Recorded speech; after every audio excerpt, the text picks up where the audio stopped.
Okay, on this Gator Turf, we're doing away with the pedal switch that activates the engine on and off, the starter generator, like a golf cart. We're going to go with the ignition switch. The original switch does actually have a start function. It's not wired up for some reason, maybe safety features or something on the John Deere. Normally you'd have it to the run and then use the pedal to start. I'm going to go to the actual start deal. What I've done is made a harness. So you get your harness. Let's see, it installs this way. So the original pedal switch is, hopefully that's in frame. Not really. It's going to be right here. Plugs into your pedal right here. If you can see that. Anyhow, unplug the connector, and you'll notice there's two wires on the back side. There's actually three going into it, but it's 2 pins. It's a 4-pin connector, but only utilizes 2 pins. So one pin has the one wire by itself. That's going to be your power source. The other two, one is going to be for your starter, and it's going to be the solid wire. At least on this one it is. I'm assuming it's going to be pretty much standard. So the one that is a striped, this right here is purple. It's a little faded, but purple and white striped goes to your ignition. It keeps it running.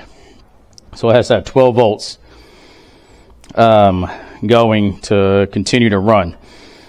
So what we did is you have your power and your starter wired, 2 separate, that go up to this switch. Now it doesn't matter which one. I got a yellow and a blue. It doesn't matter which way you put it on here.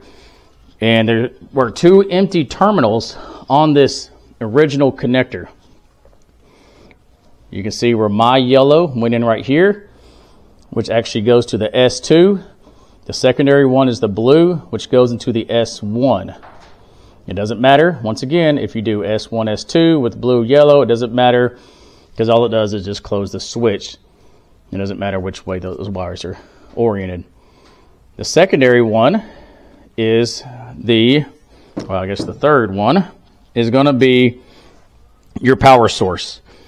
So what I've done is the third wire that comes off, which is the purple with the white stripe, which has to go to the ignition to keep the unit running, is this red wire here.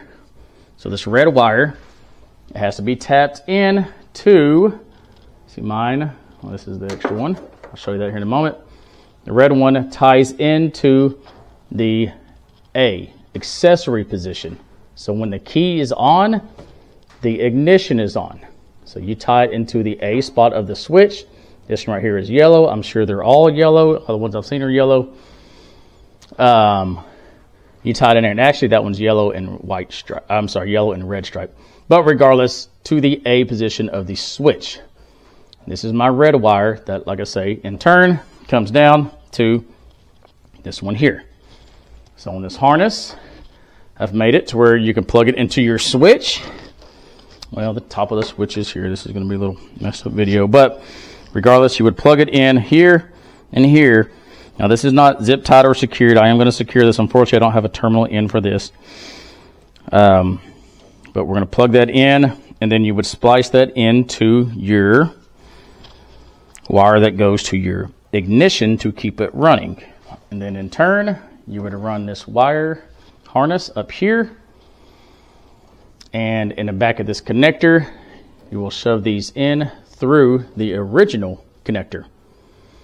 Now, these are not the proper ones that go into this terminal end here. So what you need to do is get a screwdriver or something and kind of waller it out a little bit. And it's not the proper way, but it still creates a good connection from the friction of the standard spade terminal connector. So you waller those 2 out. There will be empty cavities, S1 and S2. Shove those in there, doesn't matter which way. And then in turn, get this red one and cut your original accessory wire. Splash that into it. Then from there, what we have is you can turn the key and make the machine run. I'll show you that in a moment.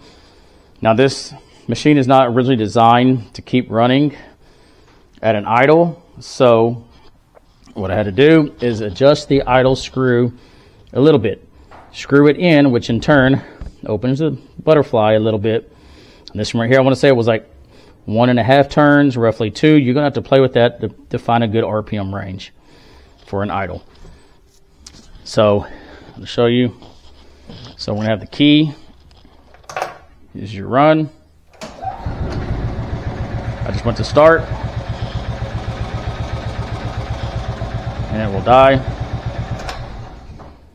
Just like that. But it does away with the on-off switch that it would be in a like a golf cart. That way, cold weather, or maybe you got a machine that the carburetor isn't adjusted right or seen its age, and that would be the benefit to that.